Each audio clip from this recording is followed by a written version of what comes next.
वाहिगुरू जी का खालसा वाहिगुरू जी की फतेह। सीनियर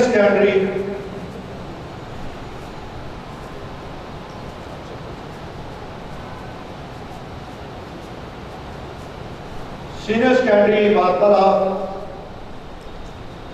दियां जो 3 टीमां हैं वो सारे बेनती है जिन्होंने हाले तक अपना टोकन नहीं दिता वो कृपा करके टोकन पहुंचाने की कृपालता कर।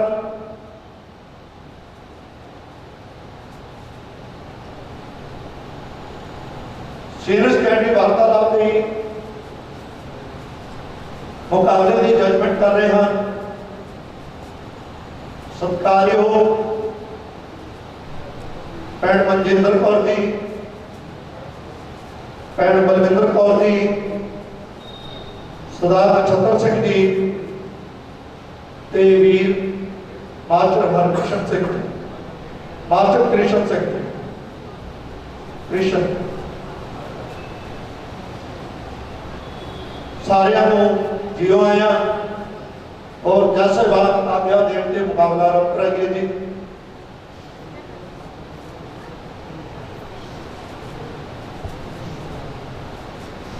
आदि बलविंदर जी साहिब श्री गुरु ग्रंथ साहिब जी की पावन हजूरी से जुड़ बैठे सत्संगी जनों, आओ फतेह की सांझ पाइए जी। वाहिगुरू जी का खालसा वाहिगुरू जी की फतेह। आज दे सिख मिशन कॉलेज वालों इंटर जोनल धार्मिक मुकाबले आरंभ किए जा रहे हैं जी। मुकाबलियां दे विच सब तो पहला सर्कल लैवल दे फिर जोन लैवल दे अज साडे कोल काफ़ी सालों बाद अज इंटर जोनल मुकाबले लिए साडे कोल टीमां पहुंचियां हैं जी। सारिया ही टीमां दा पेरेंट्स दा टीचर साहिबान और जेडे नाल मैंबर आए हैं उन्होंने सारे जी आए हैं जी। तो अज का मुकाबला आप आरंभ करते हैं जी। सीनियर सैकेंडरी वार्तालाप मुकाबला। इस मुकाबले जो जजमेंट की सेवा निभा रहे हैं जी प्रिंसीपल मनजिंदर कौर जी, भैन बलविंदर कौर जी, प्रोफैसर कृष्ण सिंह जी ते भाई नछत्र सिंह जी हुशियारपुर तो ये जज साहिबान अज की जजमेंट की सेवा निभाएंगे जी। मैं बेनती करांगी जी सीनियर सैकेंडरी ग्रुप के जो वार्तालाप मुकाबला आरंभ हो रहा जी। सारे ही सेवादार जिन्होंने जो ड्यूटियां लगियां कृपा करके अपनी सेवावां निभान जी। आओ मैं जलंधर जोन के बच्चों को बेनती करांगी कि वो स्टेज से आके कृपालता करन ते जेडे जोना ने अजे तक अपने टोकन इंक्वायरी तो नहीं गए कृपा करके नीचे इंक्वायरी टीम बैठी हुई है उतना इंक्वायरी तो टोकन लिया के सानू स्टेज से पहुँचाओ ताकि मुकाबला समय से आरंभ करके समाप्ति भी समय से की जा सके जी। सीनियर सैकेंडरी वार्तालाप मुकाबले तो बाद जी मिशनरी शब्द विचार मुकाबला आरंभ होएगा। तो मुकाबले के शब्द विचार वाले भी पार्टिसिपेंट जाके अपना टोकन सानू स्टेज से पहुँचान। आओ जी जलंधर जोन के बच्चों को मैं बेनती करांगी कि स्टेज पे आ जाए जी। ये अपना वार्तालाप करेंगे जी। इन्हों की वार्तालाप का विषय है गुरुद्वारा साहब की कमेटी की चोन। अजे जेडे 2 जोन रह गए हैं जी उन्होंने टोकन अजे तक साढ़े को स्टेज से नहीं पहुँचे जी। जम्मू जोन ते लुधियाना जोन के पार्टिसिपेंट्स में बेनती करांगे कि अपना टोकन स्टेज से पहुँचान जी। आओ जलंधर जोन के बच्चों पासों वार्तालाप सुनिए गुरुद्वारा साहब की कमेटी की चोन। वाहिगुरू जी का खालसा वाहिगुरू जी की फतेह। किताब पे की तैयारी चोणा दी किहड़ियां चोणां दी भैन जी? गुरुद्वारा साहिब की कमेटी दियां चोणा दी। हाँ जी वो तो पूरे जोड़ा शोड़ा तो तैयारियां चलदियां ने। लो जी महीना हो गया तैयारियां चलदियां ग्रुप बना के लोगों के घरों में जाके कहा जा रहा है इलाके नूं वोट पाओ अखे कमकाने नूं वोट पाओ। आहो की करिए कोई किसी की गल सुनता ही नहीं सब लहले नहीं इंज लग रहा है जिवें कोई सियासी चोण खाना पक्या हो गई। मैनूं तां शर्म आउंदी है जद आंडणा गुआंढणा पुछदियां ने नी तुहाडे गुरुद्वारे काहदा रौला। ना तेरियां ना सहेलियां नूं सब किद्दां पता कदी गुरुद्वारा साहब तो दिसिया ही नहीं। लै गुरुद्वारा साहिब आउण दी की लोड़ है 2 हफ्ते हो गए ने अखबारां विच कदी खबरां ते कदी फोटोआं छप रहीआं ने। साडे इलाके विच 15 गुरु घर ने ते उन्हां विचों एक प्रधान चुनना है ते एडा वड्डा डंगर ਤਾਂ ਹਰ ਬਾਤ ਦਾ ਬਤੰਗੜੀ ਬਣਾ ਦਿੰਦੇ ਹੋ। ਕਹਿਣਾ ਤੁਹਾਡਾ ਬਿਲਕੁਲ ਠੀਕ ਹੈ ਕਿ ਜੇ ਸੇਵਾ ਹੀ ਕਰਨੀ ਹੈ ਤਾਂ ਇਹੋ ਜਿਹੇ ਨੰਬਰ ਦੀ ਕੀ ਲੋੜ ਹੈ। ਪਰ ਮੈਂ ਤੁਹਾਨੂੰ ਦੱਸਾਂ ਕਿ ਬਹੁਤੇ ਲੋਕਾਂ ਨੂੰ ਗੁਰਮਤਿ ਦੀ ਮਰਿਆਦਾ ਦਾ ਪਤਾ ਹੀ ਨਹੀਂ। ਪ੍ਰਧਾਨਗੀ ਸਕੱਤਰੀ ਕੇ ਨਾਲ ਸਟੇਟਸ ਬਣਾ ਲਿਆ ਹੈ, ਗੁਰਮਤਿ ਵਾਲੀ ਗੱਲ ਕੋਈ ਬਹੁਤੀ ਨਹੀਂ। ਲੈ ਗੁਰਮਤਿ ਦੀ ਗੱਲ, ਕੱਲ ਵਾਲੀ ਅਖਬਾਰ 'ਚ ਫੋਟੋ ਵੇਖੀ ਸੀ। ਆਹੋ, ਮੈਂ ਵੀ ਫੋਟੋ ਦੇਖੀ ਸੀ। ਇਹਨਾਂ ਸੱਦਾ ਸਜਾ ਕੇ ਨਾ ਆ ਕਮੇਟੀ ਨੇ ਚੋਣਾਂ ਕਰਵਾਉਣੀਆਂ ਨੇ। ਲਓ ਜੀ, ਬਸ ਫੋਟੋ ਹੀ ਵੇਖੀ ਹੈ, ਹੋਰ ਕੁਝ ਨਹੀਂ। ਓਹੋ, ਹੋਰ ਤੁਹਾਨੂੰ ਪਤਾ ਨਹੀਂ ਕਿਹੜੀ ਸੁਣਦੇ ਸੀ ਫੋਟੋ ਵਿੱਚ। ਵੀਰ ਜੀ ਧਿਆਨ ਨਾਲ ਵੇਖਣਾ ਸੀ। ਉਹਨਾਂ ਸੱਤਾ ਸੱਜਣਾ ਵਿੱਚੋਂ ਦੋ ਨੌਜਵਾਨਾਂ ਨੇ ਤਾਂ ਪਟਕੇ ਹੀ ਬੰਨੇ ਹੋਏ ਸਨ। ਕੋਈ ਛੋਟੇ ਕਾਕੇ ਵੀ ਨਹੀਂ, 35-40 ਸਾਲਾਂ ਦੇ ਲੱਗਦੇ ਸੀ। ਅਜੇ ਤੱਕ ਦਸਤਾਰ ਸਜਾਉਣੀ ਤਾਂ ਠੀਕ ਨਹੀਂ ਸਮਝੀ ਤੇ ਇਹਨਾਂ ਨੇ ਪ੍ਰਧਾਨਗੀ ਦੀ ਚੋਣ ਕਰਵਾਉਣੀ ਹੈ। ਲਓ ਦੇਖ ਲਓ ਕੌਣ ਦਾ ਭਵਿੱਖ। ਇਹ ਤਾਂ ਗੱਲ ਤੁਹਾਡੀ ਬਿਲਕੁਲ ਠੀਕ ਹੈ। ਦਸਤਾਰ ਸਾਡੀ ਆਨ ਅਤੇ ਸ਼ਾਨ ਹੈ। ਗੁਰਬਾਣੀ ਦਾ ਫਰਮਾਨ ਹੈ, ਸਾਬਤ ਸੂਰਤ ਦਸਤਾਰ ਸਿਰਾ। ਇਹ ਪੜ੍ਹਦਾ ਰੋਗ ਵੀ ਸਿੱਖ ਨੌਜਵਾਨਾਂ ਵਿੱਚ ਘਰ ਕਰ ਗਿਆ। ਮੰਨਦੇ ਨਹੀਂ ਕਿਸੇ ਦੀ। ਕਾਰੋਬਾਰ ਕਰਦੇ ਵਿਆਹੇ ਵਰੇ ਬਾਲ ਬੱਚੇਦਾਰ ਹੋ ਕੇ ਵੀ ਦਸਤਾਰ ਨਹੀਂ ਸਜਾਉਂਦੇ। ਇਹਨਾਂ ਨੂੰ ਇਹ ਨਹੀਂ ਪਤਾ ਕਿ ਦਸਤਾਰ ਕੀ ਸਿੱਖ ਦੀ ਸ਼ਾਨ ਹੈ। ਸਾਡੇ ਸਿੱਖ ਦੇ ਗੁਰੂ ਮਹਾਰਾਜ ਦਾ ਬਖਸ਼ਿਆ ਦਾਨ ਹੈ। ਇਹ ਸਭ ਵੋਟਾਂ ਦੀ ਸਿਆਸਤ ਦੇ ਨਤੀਜੇ ਨੇ। ਪ੍ਰਬੰਧਕਾਂ ਨੇ ਨਾ ਕਾਕਿਆਂ ਨੂੰ ਅੱਗੇ ਲਾ ਕੇ ਕੁਰਸੀਆਂ ਸੰਭਾਲੀਆਂ ਨੇ। ਟੋਕਦੇ ਤਾਂ ਨਹੀਂ ਤੇ ਕਿਤੇ ਦੂਸਰੀ ਪਾਰਟੀ 'ਚ ਨਾ ਜਾ ਲੜਨ। ਸਿਆਸਤ ਦੀ ਲਾਲਚ ਕਰਕੇ ਤਾਂ ਸਾਡੀ ਪ੍ਰਮੁੱਖ ਸੰਸਥਾ ਦਾ ਚੁਣਿਆ ਨੁਮਾਇੰਦਾ ਵੀ ਰਹਿ ਮਰਿਆਦਾ ਨੂੰ ਖਰੜਾ ਹੀ ਦੱਸਦਾ ਹੈ। ਤੁਸੀਂ ਬਿਲਕੁਲ ਠੀਕ ਕਿਹਾ। ਕੁਰਸੀ ਲੈਣ ਲਈ ਵੋਟਾਂ ਚਾਹੀਦੀਆਂ ਨੇ, ਪਰ ਐਤਕੀ ਤਾਂ ਕਮਾਲ ਹੀ ਹੋ ਗਈ। ਜਦ ਜਾਓ ਬਸ ਦਿਨੇ ਉਮੀਦਵਾਰ ਜੋੜ ਤੋੜ ਵੀ ਕੇ ਲੱਗੇ ਨੇ, ਪਰ ਸਿੱਖ ਰਹਿਤ ਮਰਿਆਦਾ ਦੀ ਇਹਨਾਂ ਨੂੰ ਕੋਈ ਕਦਰ ਨਹੀਂ ਹੈ।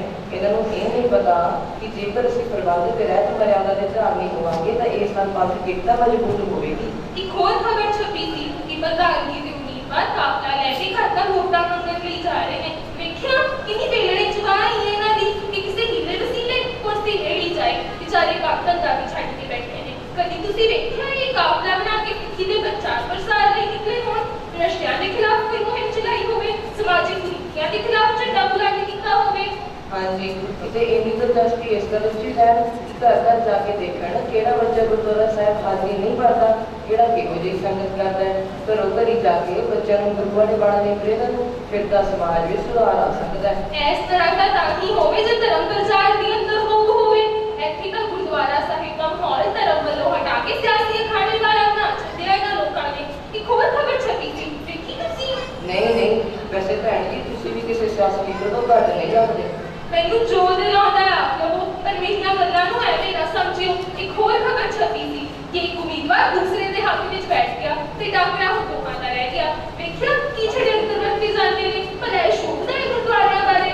ਇਹੀ ਤਾਂ ਸਾਡੀ ਬਦਕਿਸਮਤੀ ਹੈ ਕਿ ਜਿਹੜੇ ਗੁਰਦੁਆਰਾ ਸਾਹਿਬ ਸਿੱਖ ਜੀਵਨ ਜਾਂਚ ਦੇ ਕੇਂਦਰ ਹੋਣੇ ਚਾਹੀਦੇ ਹਨ, ਜਿੱਥੋਂ ਕਿ ਸਾਨੂੰ ਏਕ ਪਿਤਾ ਏਕ ਸਵੇ ਬਾਰਿਕ ਅਤੇ ਸਗਲ ਸੰਗਤ ਉਹ ਬਣਾਈ ਦਾ ਸੰਦੇਸ਼ ਮਿਲਣਾ ਚਾਹੀਦਾ ਹੈ, ਉਹ ਵੋਟਾਂ ਦਾ ਖਾੜਾ ਬਣੇ ਹੋਏ ਨੇ। ਤੁਸੀਂ ਬਿਲਕੁਲ ਸਹੀ ਫਰਮਾਇਆ। ਗੁਰਦੁਆਰਾ ਸਾਹਿਬ ਕੇਵਲ ਸਾਡੇ ਪੂਜਾ ਦੇ ਕੇਂਦਰ ਨਹੀਂ ਹਨ, ਇਹ ਪੂਰਨ ਸਿੱਖ ਜੀਵਨ ਜਾਂਚ ਦੇ ਟ੍ਰੇਨਿੰਗ ਸੈਂਟਰ ਹਨ। ਇੱਥੇ ਗੁਰਬਾਣੀ ਬੜੀ ਸੁਣੀ ਜਾਂਦੀ ਹੈ ਜੋ ਮਨੁੱਖ ਨੂੰ ਆਤਮਿਕ ਸ਼ਾਂਤੀ ਦਿੰਦੀ ਹੈ। ਇੱਥੇ ਇਤਿਹਾਸ ਪੜ੍ਹਿਆ ਸੁਣਿਆ ਜਾਂਦਾ ਹੈ ਜੋ ਮਨੁੱਖ ਮਾਤਰ ਨੂੰ ਚੜ੍ਹਦੀ ਕਲਾ ਅਤੇ ਨਰੋਇਆ ਸਮਾਜ ਸਿਰਜਣ ਵਿੱਚ ਮਦਦ ਕਰਦਾ ਹੈ। ਇੱਥੇ ਰਹਿਤ ਮਰਿਆਦਾ ਦੀ ਪਾਲਣਾ ਕੀਤੀ ਜਾਂਦੀ ਹੈ ਜੋ ਸਿੱਖ ਧਰਮ ਨੂੰ ਏਕਤਾ ਅਤੇ ਵਿਲੱਖਣਤਾ ਵਿੱਚ ਪਰੋਂਦੀ ਹੈ। ਹੁਣ ਮੈਨੂੰ ਦੱਸੋ ਕੌਣ ਖੜਿਆ ਪ੍ਰਧਾਨਗੀ ਦੇ ਲਈ? ਹਾਂ ਸੱਚ, ਉਹਦਾ ਮੈਂ ਤੁਹਾਨੂੰ ਦੱਸਣਾ ਹੀ ਭੁੱਲ ਗਿਆ ਕਿ ਪਾਰਟੀ ਜੀ ਇੱਕ ਪਾਰਟੀ 'ਚ ਖੜੇ ਨੇ ਤੇ ਸ਼ਾਂਤੀ ਜੀ ਦੂਸਰੀ ਪਾਰਟੀ 'ਚ ਖੜੇ ਨੇ। ਹੈ ਗੁਰਦੁਆਰਾ ਸਾਹਿਬ ਦੀ ਬਾਗ ਤੋਂ ਹੁਣ ਕਾਕਿਆਂ ਨੂੰ ਦੇ ਦਿੱਤੀ ਗਈ ਹੈ। ਪੂਰੇ ਇਲਾਕੇ ਵਿੱਚ ਇਹਨਾਂ ਨੂੰ ਕੋਈ ਦਾਣੇ ਪਤਾ ਦੇ ਸੱਜਣ ਹੀ ਨਹੀਂ ਲੱਭਦੇ। ਤੁਸੀਂ ਹਿਲ ਕੇ ਸਕਿਆ ਗਏ ਹੋ, ਬਕੀਆਂ ਦਾਣੇ ਵਾਲੇ ਤੁਹਾਨੂੰ ਕਾਕੇ ਲੱਗਦੇ ਨੇ। ਵੀਰ ਜੀ ਤੁਸੀਂ ਆਪ ਹੀ ਤਾਂ ਕਿਹਾ ਕਿ ਬੰਟੀ ਜੀ ਤੇ ਸ਼ਾਂਤੀ ਜੀ ਖੜੇ ਹਨ। ਓਹੋ ਮਹਾਰਾਜ, ਬਾਂਟੀ ਦੇ ਸ਼ਾਂਤੀ ਜੀ ਕਾਕੇ ਨਹੀਂ, ਇਹ ਤਾਂ ਇਹਨਾਂ ਦੇ ਉਪਨਾਮ ਨੇ। ਸਰਦਾਰ ਗੁਰਮੀਤ ਸਿੰਘ ਜੀ ਨੂੰ ਬਾਂਟੀ ਬਣਾਉਂਦੇ ਨੇ ਅਤੇ ਸਰਦਾਰ ਹਰਪ੍ਰੀਤ ਸਿੰਘ ਜੀ ਨੂੰ ਸ਼ਾਂਤੀ। ਜਿਹੋ ਜਿਹੇ ਬੜੇ ਪ੍ਰਬੰਧਕ ਉਹੋ ਜਿਹਾ ਹੀ ਉਹ ਗੁਰਦੁਆਰਾ ਸਾਹਿਬ ਦਾ ਪ੍ਰਬੰਧ। ਇਹ ਐਵੇਂ ਤਾਂ ਹੋਣ ਭਾਵੇਂ, ਪਰ ਮੈਨੂੰ ਲੱਗਦਾ ਹੈ ਨਾ ਇਹਨਾਂ ਨੇ ਕਦੀ ਗੁਰਬਾਣੀ ਦੇ ਅਰਥ ਸਿੱਖੇ ਹੋਣੇ ਆ ਤੇ ਨਾ ਹੀ ਕਦੀ ਸਿੱਖ ਰਹਿਤ ਮਰਿਆਦਾ ਪੜ੍ਹੀ ਹੋਣੀ ਹੈ। ਇਹ ਕਿੱਥੋਂ ਗਿਆਨ ਹੋ ਗਿਆ ਤੁਹਾਨੂੰ? ਵੀਰ ਜੀ ਗੱਲ ਬੜੀ ਸਪਸ਼ਟ ਹੈ।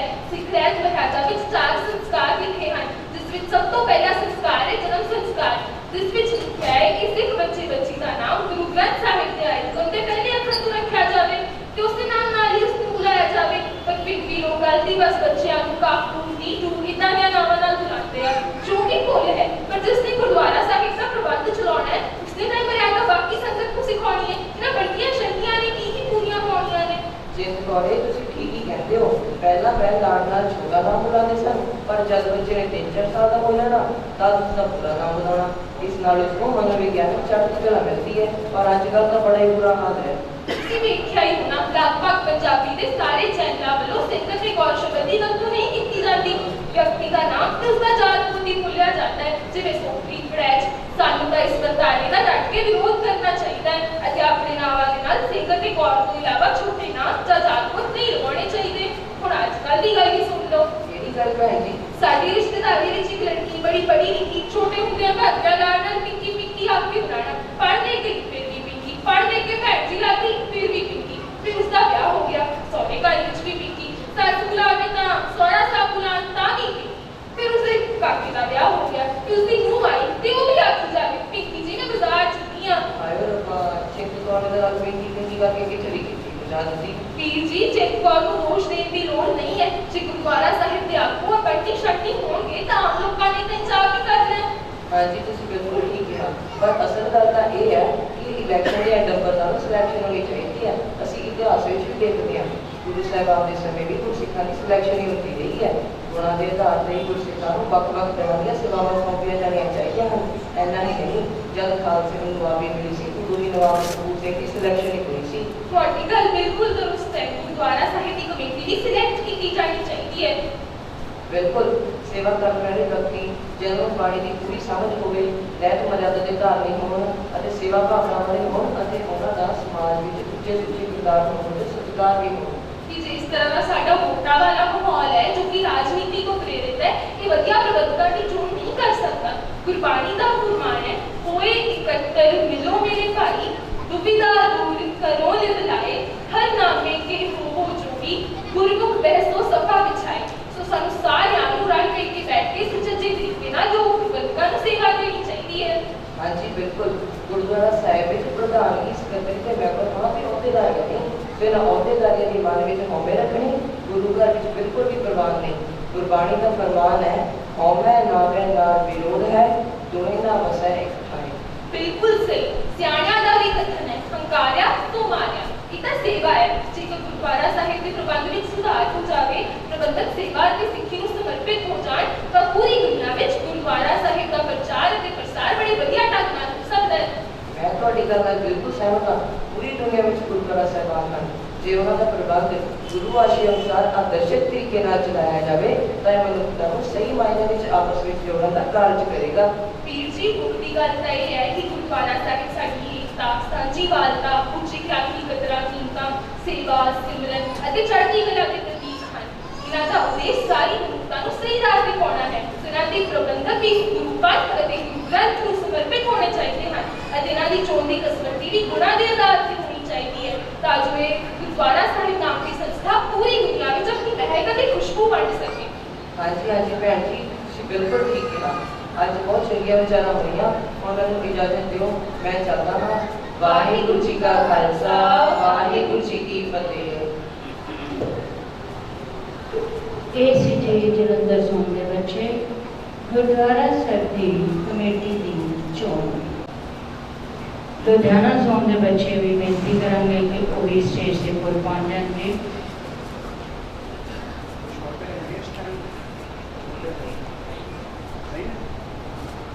ਗੁਰੂ ਨਾਨਕ ਦੇਵ ਜੀ ਵੱਲੋਂ ਭਾਰਤ ਦੀ ਗੁਲਾਮੀ ਦੀ ਕਾਰਨ। ਵਾਹਿਗੁਰੂ ਜੀ ਕਾ ਖਾਲਸਾ, ਵਾਹਿਗੁਰੂ ਜੀ ਕੀ ਫਤਿਹ। ਸਾਡੀ ਵਾਰਤਾਲਾਪ ਦਾ ਸਿਰਲੇਖ ਹੈ ਗੁਰੂ ਨਾਨਕ ਦੇਵ ਜੀ ਵੱਲੋਂ ਭਾਰਤ ਦੇ ਗੁਲਾਮੀ ਦੇ ਕਾਰਨ। ਕਿੱਦਾਂ ਹਾਲ ਚਾਲ ਵੀਰ ਜੀ? ਠੀਕ ਹਾਂ, ਤੁਸੀਂ ਦੱਸੋ? ਮੈਂ ਵੀ ਠੀਕ ਹਾਂ। ਕਿੱਥੋਂ ਤੁਰੇ ਆਉਂਦੇ ਹੋ? ਇਤਿਹਾਸ ਦਾ ਪੀਰੀਅਡ ਸੀ, ਉਹ ਲਗਾ ਕੇ ਆਇਆ ਹਾਂ। ਕਿਹੜਾ ਚੱਕਰ ਚੱਲਦਾ ਪਿਆ ਹੈ ਭਲਾ?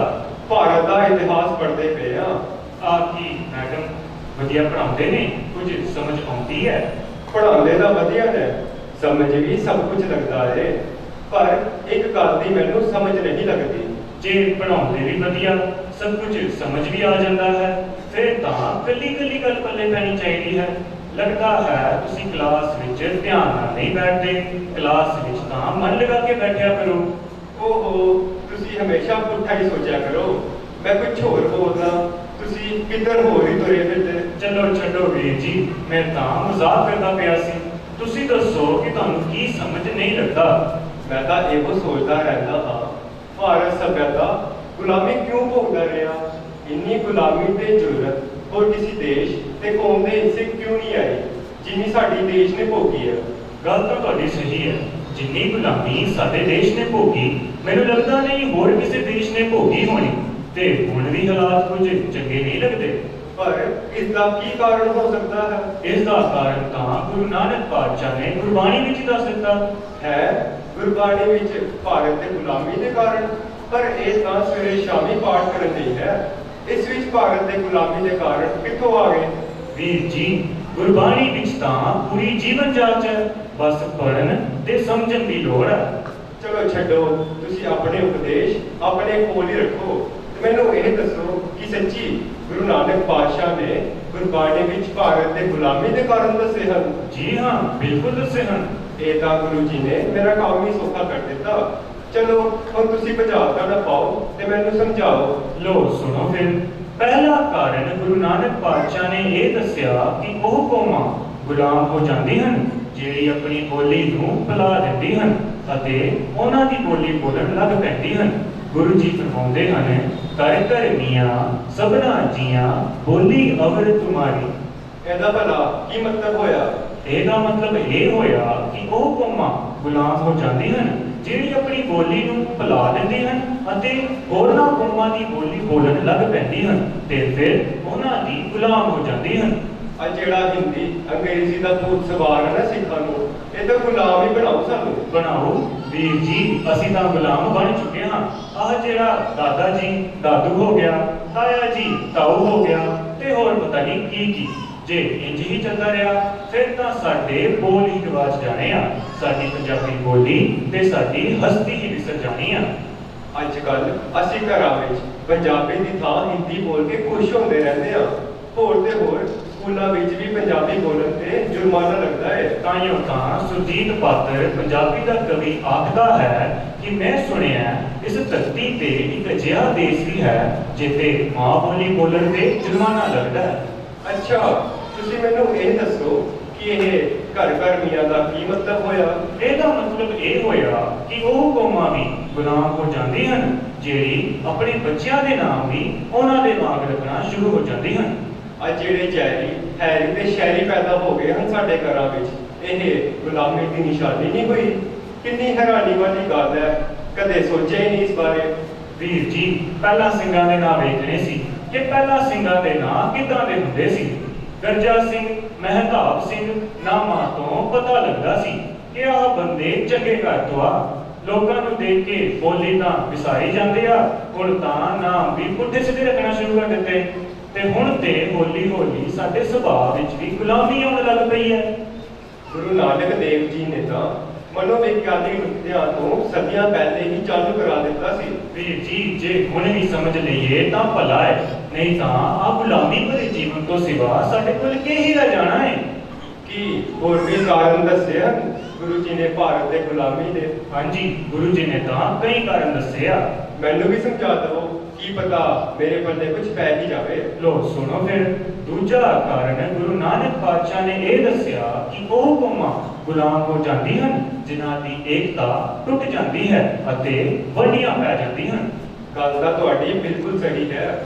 ਜਦੋਂ ਗੁਰੂ ਜੀ ਨੇ ਭਾਰਤ ਤੇ ਆਗਮਨ ਕੀਤਾ ਤਦੋਂ ਲੋਕ ਪੂਰੀ ਤਰ੍ਹਾਂ ਜਾਤਾਂ ਪਾਤਾਂ ਦੀਆਂ ਵੰਡੀਆਂ ਵਿੱਚ ਵੰਡੇ ਹੋਏ ਸਨ। ਫਿਰ ਗੁਰੂ ਬਾਬਾ ਬੋਲ ਉੱਠਿਆ, ਨੀਚਾ ਅੰਦਰ ਨੀਚ ਜਾਤ, ਨੀਚੀ ਮੂੰਹ ਅੰਤ ਨੀਚ, ਨਾਨਕ ਤਿਨ ਕੈ ਸੰਗ ਸਾਥ, ਵੱਡੀਆਂ ਸਿਓ ਕਿਆ ਰੀਸ।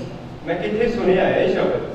ਕਿ ਇਹ ਸ਼ਬਦ ਗੁਰੂ ਜੀ ਨੇ ਕੋਡੇ ਰਾਕਸ਼ ਕੋਲ ਉਚਾਰਿਆ ਸੀ? ਕੋਡਾ ਰਾਕਸ਼ ਨਹੀਂ, ਕੋਡਾ ਪੀਰ ਆਖੋ। ਇਹ ਅਕੋਤੀ ਨੀਵੀਂ ਜਾਤ ਵਾਲੇ ਉਹ ਲੋਕ ਸਨ ਜਿਨ੍ਹਾਂ ਨੂੰ ਜੰਗਲਾਂ ਵਿੱਚ ਦੱਬ ਦਿੱਤਾ ਗਿਆ ਸੀ। ਤਾਂ ਫਿਰ ਉਸ ਨੂੰ ਰਾਕਸ਼ ਕਿਉਂ ਕਹਿੰਦੇ ਹਨ? ਉਹਨਾਂ ਨੂੰ ਰਾਕਸ਼ ਉਹਨਾਂ ਦੀ ਬਦਨਾਮੀ ਕਰਨ ਲਈ ਕਹਿੰਦੇ ਹਨ ਤਾਂ ਕਿ ਉਹ ਸਮਾਜ ਵਿੱਚ ਦਾਖਲ ਨਾ ਹੋ ਸਕਣ। ਜਿੱਦਾਂ ਪਹਿਲਾਂ ਸਿੱਖਾਂ ਨੂੰ ਅੱਤਵਾਦੀ ਕਹਿ ਕੇ ਮਾਰਦੇ ਸਨ, ਪਹਿਲਾਂ ਬਦਨਾਮ ਕਰੋ ਤਾਂ ਫਿਰ ਜਿੱਦਾਂ ਮਰਜ਼ੀ ਮਾਰ ਦਵੋ, ਤਾਂ ਕੋਈ ਪੁੱਛਣ ਵਾਲਾ ਹੈ ਹੀ ਨਹੀਂ। ਹੁਣ ਲੱਗੀ ਨਾ ਗੱਲ ਤੁਹਾਡੇ ਸਮਝ ਵਿੱਚ। ਫਿਰ ਗੁਰੂ ਨਾਨਕ ਪਾਤਸ਼ਾਹ ਉਹਨਾਂ ਪੀਲਾ ਵੰਜਾਰਿਆਂ ਕੋਲ ਗਏ ਤੇ ਉਹਨਾਂ ਨੂੰ ਸਿੱਖੀ ਨਾਲ ਜੋੜਿਆ। ਤਾਂ ਫਿਰ ਇਹਨਾਂ ਪੀਲਿਆਂ ਵੰਜਾਰਿਆਂ ਤੇ ਸਿਗਲੀਗਰਾਂ ਨੇ ਗੁਰੂ ਹਰਗੋਬਿੰਦ ਪਾਤਸ਼ਾਹ ਤੇ ਗੁਰੂ ਗੋਬਿੰਦ ਸਿੰਘ ਪਾਤਸ਼ਾਹ ਨੂੰ ਹਥਿਆਰ ਬਣਾ ਕੇ ਦਿੱਤੇ ਸਨ। ਇਹਨਾਂ ਤੇ ਮੈਨੂੰ ਕੀ ਪਤਾ ਹੈ। ਤੇ ਆ ਹੁਣ ਵੀ ਬੜੇ ਵਧੀਆ ਹਥਿਆਰ ਬਣਾਉਂਦੇ ਆ ਤੇ ਗੁਰੂ ਬਾਬੇ ਦੀ ਸਿੱਖੀ ਨੂੰ ਸਾਂਭੀ ਬੈਠੇ ਆ। ਵੀਰ ਜੀ ਤੁਸੀਂ ਮੈਨੂੰ ਅੱਗੇ ਦੱਸੋ, ਮੇਰੀ ਤਾਂ ਹੈਰਾਨੀ ਵਧੀ ਜਾ ਰਹੀ ਆ। ਆ ਸਭ ਦੀ ਸਾਡੀ ਗੁਰਬਾਣੀ ਵਿੱਚ ਆ। ਜੀ ਹਾਂ, ਗੁਰੂ ਜੀ ਨੇ ਤਾਂ ਇੱਜ਼ਤ ਪਰਤ ਵਾਲੇ ਜੀਵਨ ਬਾਰੇ ਵੀ ਗੁਰਬਾਣੀ ਵਿੱਚ ਲਿਖਿਆ ਆ। ਗੁਰੂ ਜੀ ਫਰਮਾਉਂਦੇ ਨੇ, ਰੰਨਾਂ ਹੋਈਆਂ ਬਹੁਤੀਆਂ ਪੁਰਸ਼ ਹੋਏ ਸਯਾਦ। ਆ ਕੀ ਮੇਰੇ ਤਾਂ ਕੁਝ ਪੱਲੇ ਨਹੀਂ ਪਿਆ। ਇਹਦਾ ਮਤਲਬ ਇਹ ਹੋਇਆ ਕਿ ਉਹ ਕੌਮਾਂ ਵੀ ਗੁਲਾਮ ਹੋ ਜਾਂਦੇ ਹਨ ਜਿਨ੍ਹਾਂ ਦੀ ਔਰਤਾਂ ਦਾ ਸੁਭਾਅ ਚੰਚਲ ਅਤੇ ਮਰਦਾਂ ਦਾ ਸੁਭਾਅ ਸ਼ਿਕਾਰੀਆਂ ਵਾਲਾ ਹੋ ਜਾਂਦਾ ਹੈ। ਇਹ ਤਾਂ ਅੱਜ ਦੇ ਹਾਲਾਤ ਲੱਗਦੇ ਨੇ। ਕਿਤੇ ਜਾਗੋ ਤੇ ਵਿਆਹ ਤੇ ਚਲੇ ਜਾਓ ਤਾਂ ਇਹੀ ਹਾਲਾਤ ਬਣੇ ਹੋਏ ਨੇ ਸਾਡੇ। ਤਾਈਓ ਤਾਂ ਕਹਿੰਦੇ ਨੇ ਕੱਲ ਤਾਰਨ ਗੁਰੂ ਨਾਨਕ ਹੀ ਆਇਆ। ਅੱਛਾ, ਕਿ ਕੋਈ ਹੋਰ ਕਾਰਨ ਦੱਸਿਆ ਗੁਰੂ ਜੀ ਨੇ ਭਾਰਤ ਦੇ ਗੁਲਾਮੀ ਦੇ? ਜੀ ਹਾਂ, ਗੁਰੂ ਜੀ ਨੇ ਤਾਂ ਕਈ ਕਾਰਨ ਦੱਸੇ ਆ। ਮੈਨੂੰ ਵੀ ਸਮਝਾ ਦਿਓ ਕੋਈ ਹੋਰ ਕਾਰਨ ਅਗਰ ਗੁਰੂ ਜੀ ਨੇ ਦੱਸਿਆ ਹੈ ਤੇ। ਲੋ ਸੁਣੋ ਫਿਰ। ਗੁਰੂ ਜੀ ਨੇ ਇੱਕ ਹੋਰ ਕਾਰਨ ਦੱਸਿਆ ਆ ਕਿ ਵਿਆਹ ਤੋਂ ਮੈਨੂੰ ਇੱਕ ਹੋਰ ਗੱਲ ਚੇਤੇ ਆਈ। ਉਹ ਕਿਹੜੀ? ਜਦੋਂ ਗੁਰੂ ਨਾਨਕ ਪਾਤਸ਼ਾਹ ਐਨਾਬਾਦ ਦੀ ਧਰਤੀ ਵਿੱਚ ਸਨ ਤੇ ਸਨ 1526 ਨੂੰ ਜਦੋਂ ਬਾਬਰ ਆਪਣੀ ਫੌਜ ਲੈ ਕੇ ਭਾਰਤ ਤੇ ਹਮਲਾ ਕਰਨ ਲਈ ਆਇਆ ਤਾਂ ਗੁਰੂ ਜੀ ਨੇ ਬਾਬਰ ਦੀ ਫੌਜਾਂ ਨੂੰ ਪਾਪ ਦੀ ਜੰਜ ਕਹਿ ਕੇ ਪੁਕਾਰਿਆ ਸੀ। ਇਹ ਜੰਜ ਕੀ ਹੁੰਦੀ ਹੈ? ਲੈ ਦੱਸ, ਜੰਜ ਨਹੀਂ ਪਤਾ? ਬਰਾਤ ਨੂੰ ਜੰਜ ਕਹਿੰਦੇ ਆ। ਅੱਛਾ, ਤੇ ਗੁਰੂ ਜੀ ਨੇ ਇਹਨਾਂ ਜੰਜ ਨੂੰ ਪਾਪ ਦੀ ਜੰਜ ਕਿਉਂ ਆਖਿਆ ਹੈ? ਗੁਰੂ ਜੀ ਫਰਮਾਉਂਦੇ ਨੇ ਕਿ ਪਾਪ ਦੀ ਜੰਜ ਲੈ ਕਾਬਲ ਹੋਤਾ ਆ, ਜੋਰੀ ਮੰਗੈ ਦਾਨਵੇ ਲਾ ਲੋ। ਜਿਹੜੀਆਂ ਅੱਜਕੱਲ ਜੰਜਾਂ ਨਿਕਲਦੀਆਂ ਨੇ ਪਾਪ ਦੀਆਂ ਹੀ ਤੇ ਹੁੰਦੀਆਂ ਨੇ। ਪਹਿਲਾਂ ਧੀਆਂ ਦੇ ਮਾਪਿਆਂ ਕੋਲੋਂ ਜ਼ੋਰ ਜ਼ਬਰਦਸਤੀ ਦਹੇਜ ਲਿਆ ਜਾਂਦਾ, ਫਿਰ ਧੀ ਨੂੰ ਕੁੱਖ ਵਿੱਚ ਕਤਲ ਕਰਨ ਦਾ ਸਭ ਤੋਂ ਵੱਡਾ ਕਾਰਨ ਇਹੀ ਤਾਂ ਹੈ ਕਿ ਪਹਿਲਾਂ ਧੀ ਨੂੰ ਪੜਾਓ ਲਿਖਾਓ ਤੇ ਫਿਰ ਇਹਨਾਂ ਚੀਜ਼ਾਂ 'ਚ ਖਰਚਾ ਕਰੋ।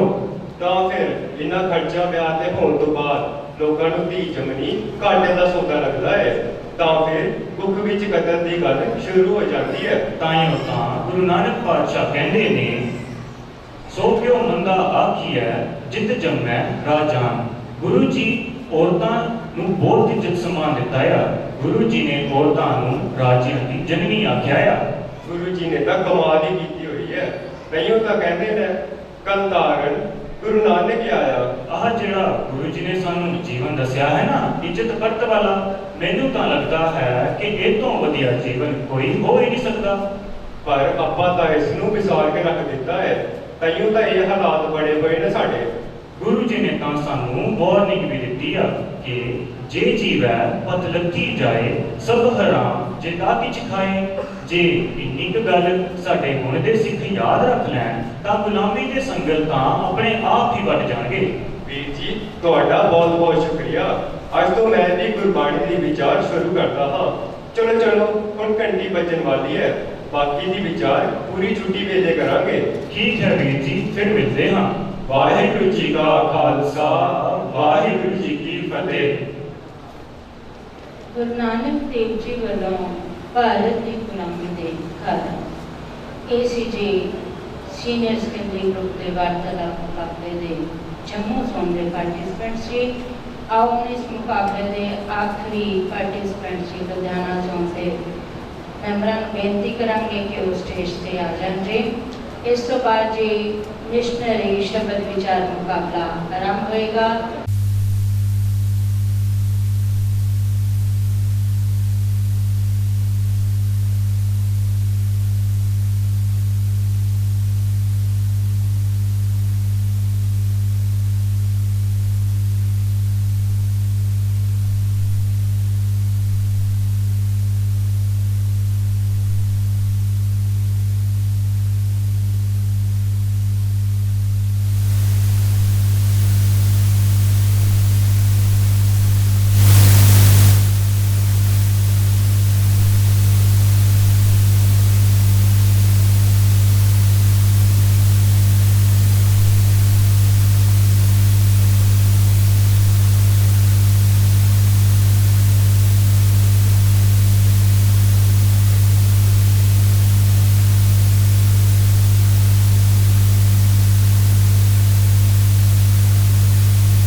ਰਾਹ ਵਿੱਚ ਜਾਣ ਦੀ ਬਜਾਏ ਨਿਰਾਸ਼ਤਾ ਦੀ ਡੂੰਘੀ ਖੱਡ ਵਿੱਚ ਜਾ ਫਸੀ ਹੈ।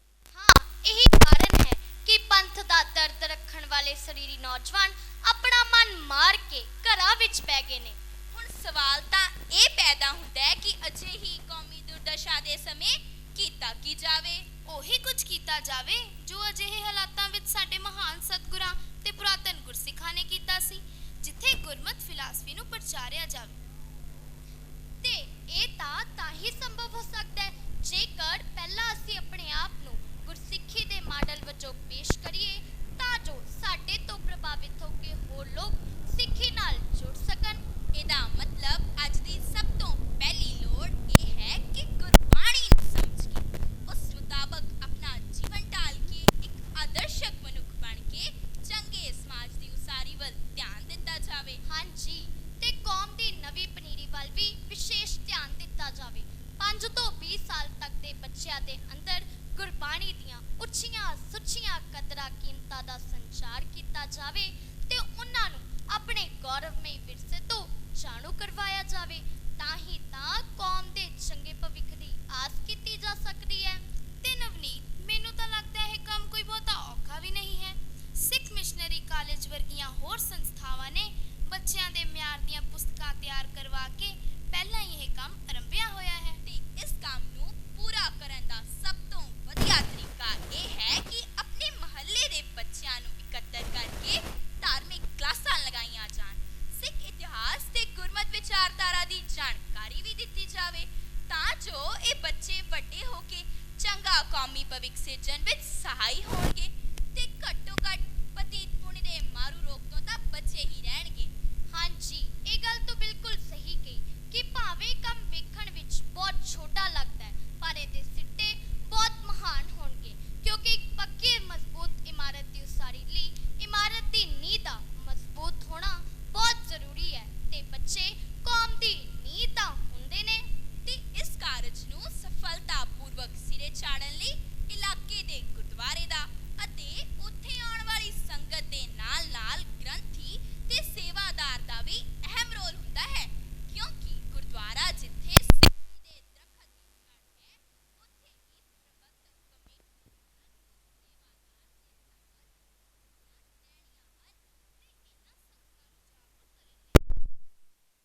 ਜਿਵੇਂ ਕਿ ਗੁਰਮਤਿ ਪ੍ਰਕਾਸ਼, ਸਿੱਖ ਫੁਲਵਾੜੀ, ਸਾਡਾ ਵਿਰਸਾ ਸਾਡਾ ਗੌਰਵ, ਗੁਰਮਤਿ ਵਿਰਸਾ ਆਦਿ ਪੁਸਤਕਾਂ ਪੜ੍ਹਨ ਲਈ ਪ੍ਰੇਰਿਤ ਕੀਤਾ ਜਾਵੇ ਤੇ ਗੁਰਦੁਆਰਿਆਂ ਵਿੱਚ ਵੀ ਛੋਟੀ ਜਿਹੀ ਲਾਇਬ੍ਰੇਰੀ ਸਥਾਪਿਤ ਕੀਤੀ ਜਾਵੇ, ਜਿਸ ਵਿੱਚ ਹੋਰ ਲਿਟਰੇਚਰ ਦੇ ਨਾਲ-ਨਾਲ ਇਹ ਮੈਗਜ਼ੀਨ ਵੀ ਰੱਖੇ ਜਾਣ।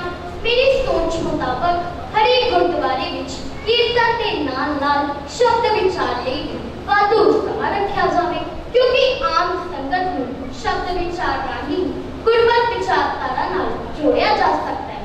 ਕੌਮ ਦੀ ਪੁਨਰ ਜਾਗ੍ਰਿਤੀ ਲਈ ਅੱਜ ਅਜਿਹੇ ਪੰਥ ਦਰਦੀਆਂ ਨੂੰ ਪਾਲਣ ਦੀ ਵੀ ਲੋੜ ਹੈ, ਜਿਨ੍ਹਾਂ ਨੂੰ ਇਸ ਗੱਲ ਦਾ ਡਰ ਹੈ ਕਿ ਸਾਡੇ ਮਹਾਨ ਸਤਿਗੁਰ ਗੁਰਸਿੱਖਾਂ ਦੀਆਂ ਕਾਲਾਵਾਂ ਅਜਾਈ ਨਾ ਜਾਣ।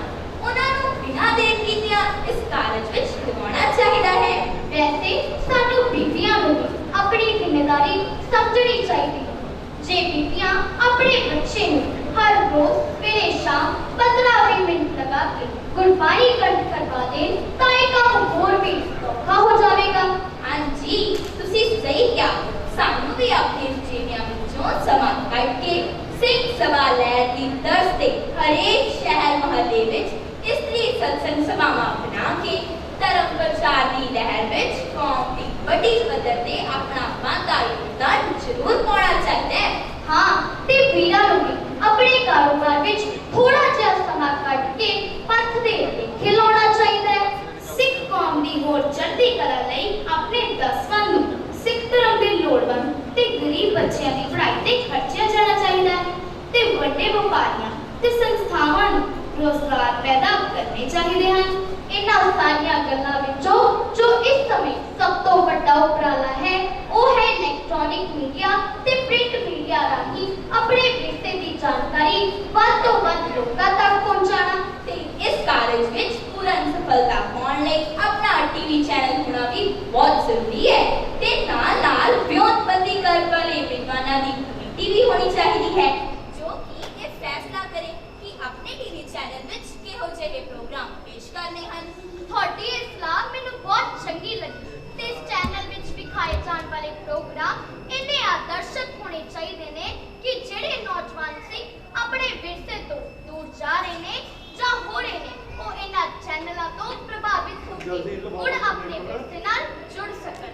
ਹਾਂ, ਜੇਕਰ ਇਹ ਸਾਰੇ ਕਾਰਜ ਕਿਸੇ ਯੋਗ ਵਿਅਕਤੀ ਦੀ ਅਗਵਾਈ ਹੇਠ ਸਹੀ ਤਰ੍ਹਾਂ ਪੂਰੇ ਹੋ ਜਾਣ ਤਾਂ ਮੈਨੂੰ ਯਕੀਨ ਹੈ ਕਿ ਸਿੱਖੀ ਦਾ ਬੀਜ ਬੱਚਿਆਂ ਦੇ ਮਨਾਂ ਵਿੱਚ ਫੇਰ ਬੀਜਿਆ ਜਾਵੇਗਾ ਤੇ ਸਿੱਖੀ ਦਾ ਦਰਖਤ ਫੇਰ ਪ੍ਰਫੁੱਲਿਤ ਹੋ ਜਾਵੇਗਾ। ਬਸ ਲੋੜ ਹੈ ਤਾਂ ਮਿਲ ਕੇ ਯਤਨਾਂ ਨਾਲ ਇੱਕ ਜ਼ੋਰਦਾਰ ਹਮਲਾ ਮਾਰਨ ਦੀ। ਹਾਂਜੀ, ਅੱਛਾ ਜੀ, ਹੁਣ ਦਿਓ ਇਜਾਜ਼ਤ ਤੇ ਬੁਲਾਓ ਫਤਿਹ। ਵਾਹਿਗੁਰੂ ਜੀ ਕਾ ਖਾਲਸਾ, ਵਾਹਿਗੁਰੂ ਜੀ ਕੀ ਫਤਿਹ।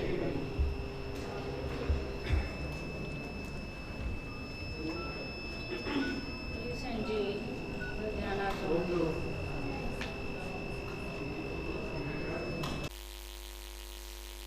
ਉਹ ਵੀ ਆ ਕੇ ਆਪਣਾ ਸਨਮਾਨ ਪ੍ਰਾਪਤ ਕਰ ਲੈਣ।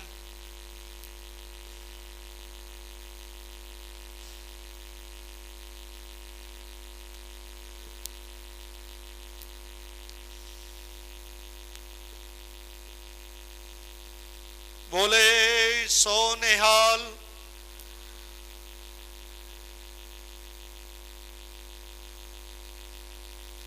भैन बलविंदर कौर जी बदलिया होया।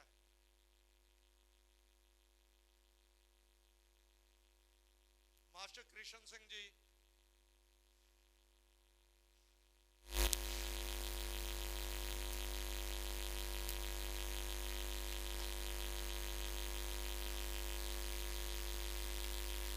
बोले सो निहाल। वीर छत्तर सिंह जी हुशियारपुर,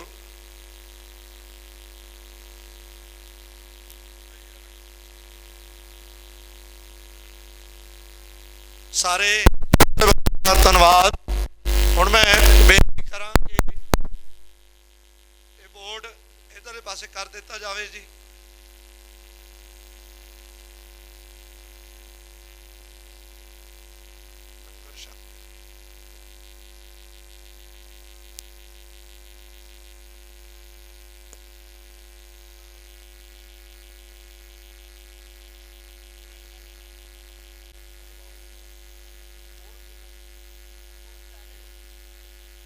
मिशनरी शब्द विचार मुकाबला आरंभ होएगा जी।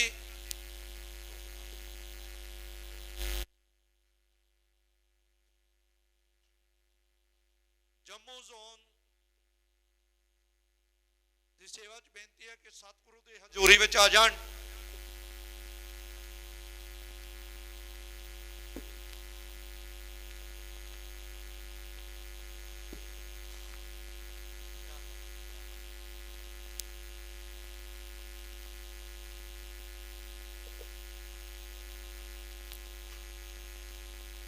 शब्द विचार मुकाबले की जजमेंट करनगे ज्ञानी अजीत सिंह जी, प्रचारक श्रोमणी गुरुद्वारा प्रबंध कमेटी, ज्ञानी अमृतपाल सिंह जी यूके, ज्ञानी दलबीर सिंह जी हेड ग्रंथी मायानगर,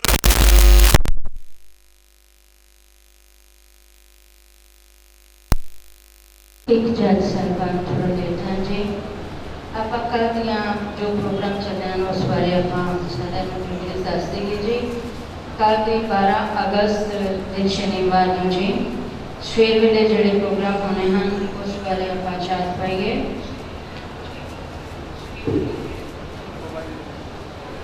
सवेर के सैशन में जी प्राइमरी कीर्तन मुकाबला, मिडल कविता, प्राइमरी वार्तालाप, मिशनरी वार्तालाप ते मिशनरी लैक्चर मुकाबले ये इसे गुरुद्वारा साहब में स्थान ते होंगे जी। सारे हाथ जोड़ के बेनती है जी समय से सवेरे पहुंचने की कृपालता करन ताकि 7 तो 8 बजे नाश्ते का प्रबंध किया गया जी। 8 बजे तो बाद भी चलता रहेगा पर 7:30 बजे सारे ने अपनी इंक्वायरी शुरू करवा देनी है जी।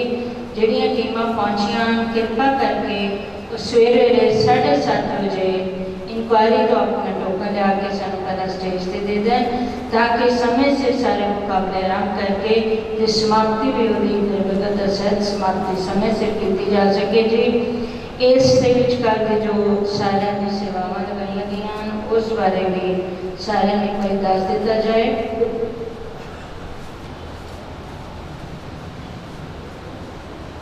ਸਵੇਰ ਦੇ ਨਾਸ਼ਤੇ ਦੀ ਡਿਊਟੀ ਜੀ ਦੁਗਰੀ ਸਰਕਲ ਦੀ, ਢਾਬਿਆਂ ਦੀ ਸੇਵਾ ਜਿਹੜੀ ਹੈ ਉਹ ਦੁਗਰੀ ਸਰਕਲ, ਆਨੰਦ ਸਾਹਿਬ ਦੀ ਹਰਮੀਤ ਕੌਰ ਭੈਣ ਜੀ ਢਾਬੇ ਵਿੱਚ ਕਰਨਗੇ ਜੀ।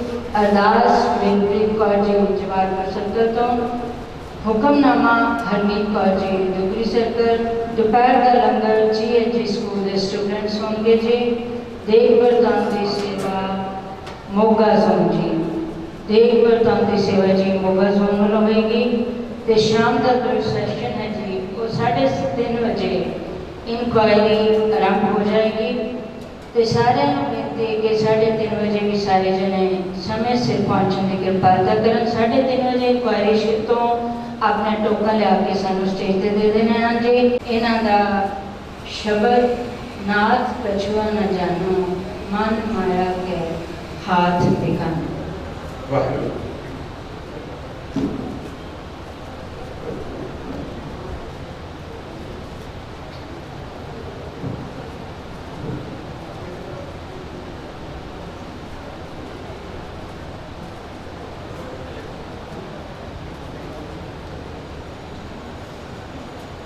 एक ओंकार सतनाम करता पुरख निर्भय निर्वैर अकाल मूर्त अजूनी सैभं गुर प्रसाद। दर्शन प्यासी दिनस रात चित वो अतीत ओलक पट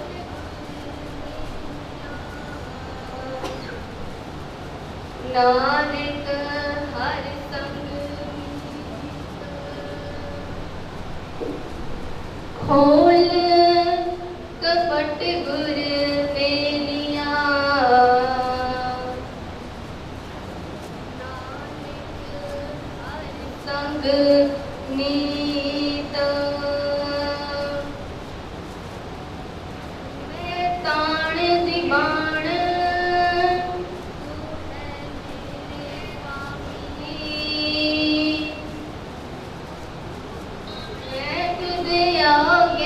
अरदास मैं होर थाऊं नहीं जिस पे करूं बिनती मेरा दुख सुख तुझ ही पास। जैसरी बाणी भगतां की एक ओंकार सतगुर प्रसाद।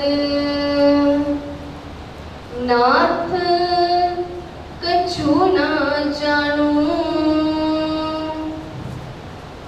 मन माया के हाथ बिकानू रहाओ। नाथ कछु ना जानू मन माया के हाथ बिकानू रहाओ। तुम कहियत हो जगत गुर स्वामी हम कहियत कल जुग के कामी।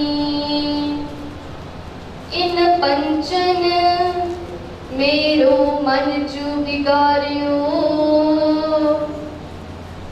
पल पल हर जीते अंतर पारियो।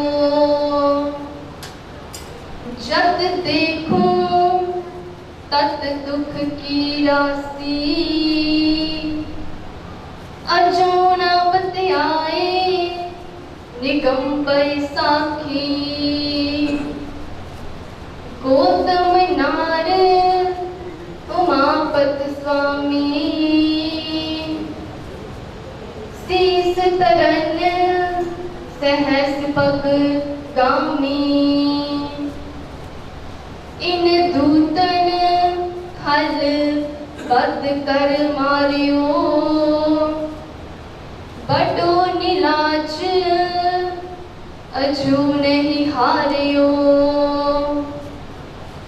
कह रविदास कहाँ कैसे कीजे, बिन रघुनाथ शरण का की लीजे। कह रविदास कहाँ कैसे कीजे, बिन रघुनाथ शरण का की लीजे। वाहिगुरु जी का खालसा, वाहिगुरु जी की फतेह। परम सत्कारयोग गुरु की प्यारी, गुरु की सवारी साथ संगत जीओ। यह जो शब्द आप जी ने सरवन किया है, यह भगत रविदास जी की रचना है, जो कि गुरु ग्रंथ साहिब जी के अंग 710 से सुपाईमान हैं। गुरु ग्रंथ साहिब जी की रचना अनुसार जिथे जिथे शब्द के विच राहव का पद आता है, वो उस शब्द का सेंट्रल आइडिया होता है, उस शब्द का केंद्री भाव होता है, अते बाकी के जेड़े बंद हैं वो राहव के बंद को खोलते हैं। सो आप जी ने जो शब्द सरवन किया है, इस शब्द के राहव के बंद विच भगत रविदास जी बख्शिश करते हैं। गुरु प्यार वालों, आओ संगति रूप विच राहव का बंद उचारिए। आप जी मेरे नाल बोलो, नाथ कछु ना जानू,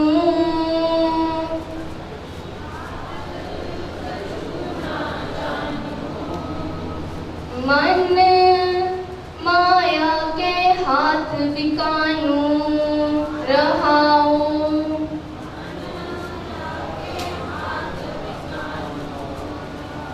भगत रविदास जी कहते हैं कि मैं अपना मन माया के हाथ बेच चुकिया हाँ, मेरी इस अगे पेश नहीं जानती भाव मेरा मन मेरे तो बाहर है।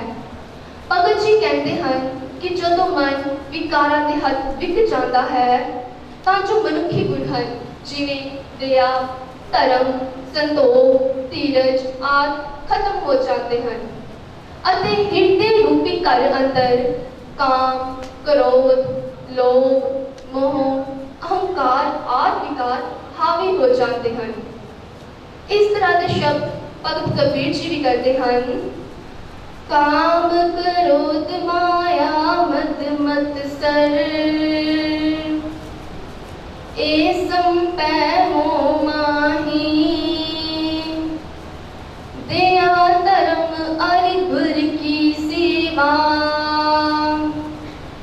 ए सुख नंतर नाही। भगत जी कहते हैं कि जो मन इन्हां विकारां के हाथ विक जाता है, तां जो दैवी गुण हैं उन्हां दी अनहोंद हो जाती है, ते इन्हां दी जगह जो ओ गुण हैं काम, क्रोध, लोभ, मोह, अहंकार, निंदा, ईर्खा आदि आके हृदय रूपी घर अंदर निवास कर लेते हैं।